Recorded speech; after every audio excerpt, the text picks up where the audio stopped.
dear students, welcome to Upanishad.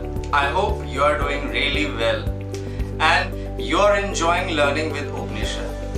We are in the second part of the chapter Resources and Development. It was from class 8th Geography. But before starting the second part, I asked you a question in the first part. जो term sustainable development use किया था वो सबसे पहले किसने use किया था? The answer is ब्रटलैंड commission, जो कि यूनाइटेड नेशंस के द्वारा क्रिएट किया गया था 1983 में। And the intention was to save the human environment and natural resources. चलिए अब हम बात करेंगे नॉन रिन्यूएबल रिसोर्सेज की, ह्यूमन रिसोर्सेज की एंड सस्टेनेबल डेवलपमेंट की। Let's begin. Now non renewable resources, ये ऐसे रिसोर्सेज होते हैं जो कि बहुत ज्यादा टाइम पीरियड लेते हैं रिन्यू होने में, रिप्लेनिश होने में, thousands of years। अगर एक बार एग्जॉस्ट हो गए, खत्म हो गए, तो इन्हें हजारों साल लगेंगे दोबारा बनने में। इसीलिए इनका यूज हमें केयरफुली करना चाहिए। ये ह्यूमन लाइफ स्पैन से कई ज्यादा समय लेते हैं खुद को रिन्यू करने में, इसीलिए हमें इन्हें प्रिजर्व करने की जरूरत है और इस तरीके से जरूरत है यूज करने की ताकि हमारी फ्यूचर जनरेशन भी इन्हें यूज कर सके। Because once the stock is exhausted, it will take long time to get them replenished. Stock क्या चीज होती है? It is the amount of resources available for us. ये था stock. कोल, पेट्रोलियम और नेचुरल गैसेस, इनका स्टॉक कम है, इसीलिए हमें केयरफुली यूज करना चाहिए। ये थे नॉन रिन्यूएबल रिसोर्सेज। चलिए अब इन रिसोर्सेज के डिस्ट्रीब्यूशन की बात करते हैं। दरअसल ये डिपेंड करता है लैंडफॉर्म्स पर। पूरी अर्थ में अलग अलग लैंडफॉर्म्स हैं और लैंडफॉर्म्स के अकॉर्डिंग ही अलग अलग रिसोर्सेज हमें वहां पर प्रोवाइड होते हैं। ये बिल्कुल ही अनइक्वल है। These factors differ so much all over the earth. Let us move forward and learn about the human-made resource. कई बार हमें किसी सब्सटेंस को रिसोर्स में कन्वर्ट करने के लिए उसकी नेचुरल फॉर्म को कन्वर्ट करना पड़ता है। इसका एग्जांपल लें तो जैसे आयरन ओर, जब तक हम उससे आयरन एक्सट्रैक्ट नहीं कर लेते तब तक हम उसे रिसोर्स नहीं बोलेंगे और ना ही हम उसे यूज कर सकते हैं। और लोग नेचुरल रिसोर्सेज को यूज करते हैं टेक्नोलॉजी की हेल्प से कंस्ट्रक्शन के लिए, रोड्स बनाने के लिए, ब्रिजेस बनाने के लिए, मशीनरी बनाने के लिए और ऐसे ही बहुत सारे क्रिएशन करने के लिए। Technology is also a man-made resource. Let us move forward and learn about human resources. People can make the best use of nature to form the resources. Human beings he nature का best use करते हैं और substances को resources में convert कर सकते हैं because they have knowledge, skill and the technology to do so.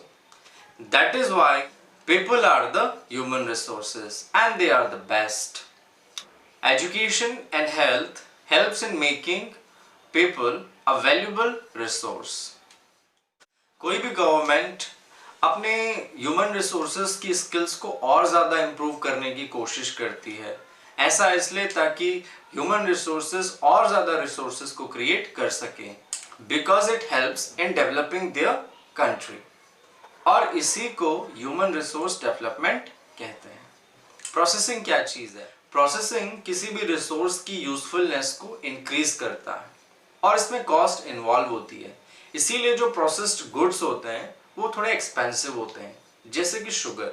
ये शुगर केन से प्रोसेस होकर के बनता है, लेकिन ये नेचुरल रिसोर्स का एक बहुत अच्छा फॉर्म है। Processing and developments help in developing new products और ये इकोनॉमी को भी बूस्ट करते हैं। चलिए अब बात करते हैं रिसोर्स के यूजेस की। टाइम पीरियड के साथ साथ बहुत सारे चेंजेस हुए और बहुत ज़्यादा डेवलपमेंट भी, रिसोर्सेज का फॉर्म भी बहुत ज़्यादा चेंज हुआ है। लेकिन आज भी कई ट्राइब्स ऐसी हैं जो कि प्रिमिटिव स्टेज में हैं। मैं कहूँ तो डेवलपमेंट के अर्ली स्टेजेस में हैं, जैसे कि अफ्रीकन पिग्मीज और अंडमान आइलैंड के होंग्स। आज भी ये अपने फूड को हंटिंग से और गैदरिंग से कलेक्ट करते हैं। They consume the resources with little change or almost no change। और अगर मैं बात करूं दूसरी तरफ ऐसी सोसाइटी की जो कि बिल्कुल एडवांस टेक्नोलॉजी के साथ सरवाइव कर रही है, तो यहाँ पर हम लोग रिसोर्सेज को और ज़्यादा बेहतर और इम्प्रूव्ड फॉर्म को यूज़ कर रहे हैं। फूड की बात करें तो हम लोग चॉकलेट्स, चीज़, इस तरह की चीज़ें खाते हैं जो कि प्रोसेस्ड है और ये नेचुरल रिसोर्सेज का बहुत ही ज़्यादा मॉडिफाइड फॉर्म है। क्लोथिंग की बात करें तो हम लोग डिज़ाइनर क्लोथ्स पहनते हैं और आए दिन नए गैजेट्स लॉन्च हो रहे हैं जो कि अपने नेचुरल रिसोर्सेज से बिल्कुल ही डिफरेंट फॉर्म में है।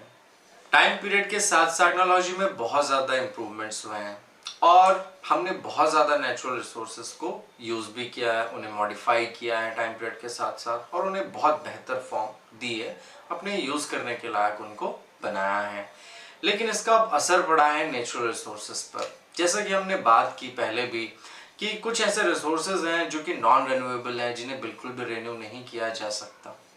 यहाँ पर कॉन्सेप्ट आता है रिसोर्सेज को कंजर्व करने का। जब कभी भी हम बात करते हैं रिसोर्सेज को केयरफुली यूज़ करने की और उन्हें टाइम देने की कि वो खुद को रिन्यू कर ले, इस कॉन्सेप्ट को कंजर्वेशन ऑफ रिसोर्सेज बोला जाता है। और इसी के साथ एक और टर्म आता है सस्टेनेबल डेवलपमेंट। ये बहुत ज़्यादा इम्पॉर्टेंट है।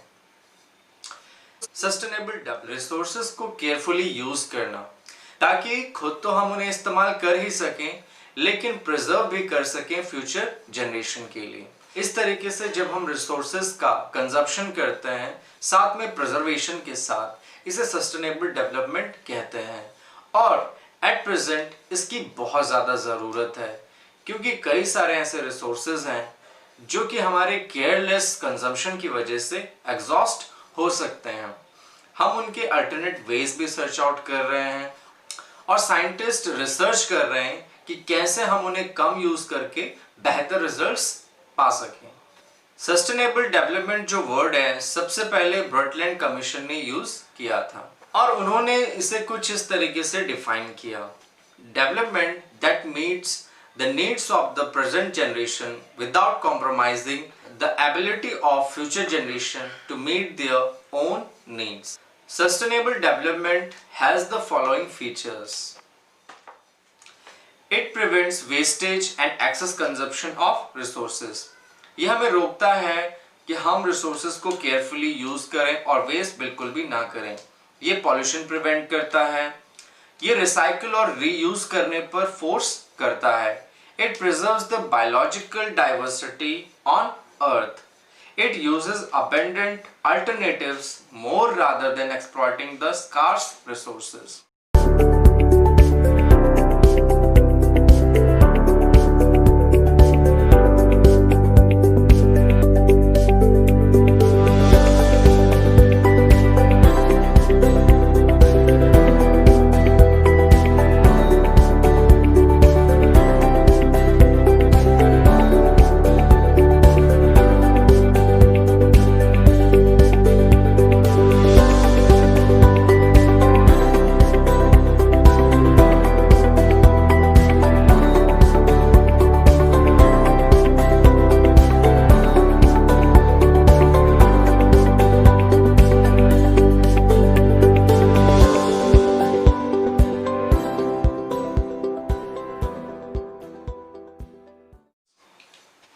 हमारे प्लैनेट का फ्यूचर और यहाँ पर जो लाइफ है उसका फ्यूचर, ये सब लिंक्ड है।